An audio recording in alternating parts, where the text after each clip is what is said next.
দ্বিতীয় প্ৰশ্ন আছে কি যে if A can do a piece of work in 4 days, B can do the same work in 8 days, and C can do the same work in 12 days, then working together, how many days will they take to complete the work?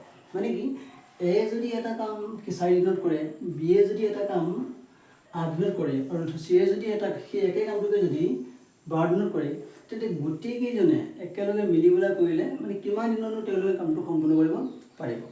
এতিয়া চাব এইটো আমি একেবাৰে সহজ পদ্ধতিত কৰিম চাব।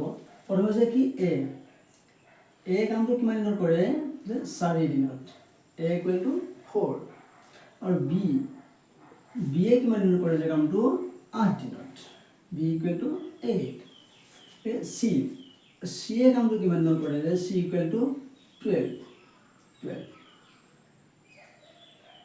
এতিয়া চাব গ'লে 4, 8 আৰু 12, 4, 8, 12 এলচিএম কি হ'ব যে 24।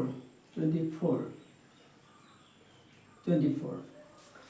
24 যদি আমি 4 চাওঁ, এ 4 24 কৰি কিমান পোৱা যাব 4 6 গুণ 24 6 বাৰ, 8 কিমান পোৱা যাব 3 8 গুণ 24 3 বাৰ, 12 কিমান পোৱা যাব 12 2 গুণ 24 দুবাৰ।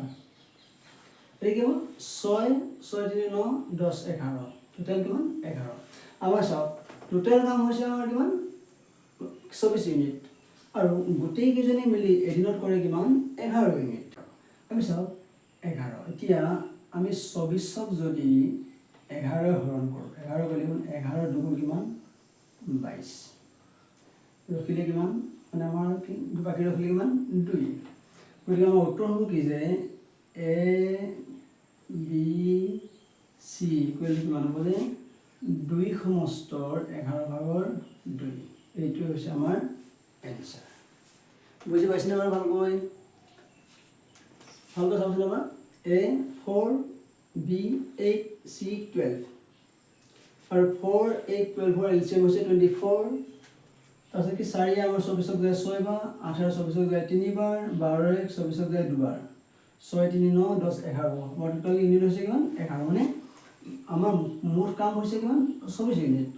তাৰে গোটেই এ বি আৰু চি মিলি পেলাই এদিনত কিমান 11 ইউনিট কাম কৰে। যদি এদিনত যদি 11 ইউনিট কাম কৰে, আমাৰ টোটেল কাম হৈছে 24। গতিকে আমি 11 24ক হৰণ কৰি কিমান হ'ব যে 11 দুগুণ 22, আমাৰ 2 নামি আহিলে। গতিকে 2 সমষ্টৰ 11/2।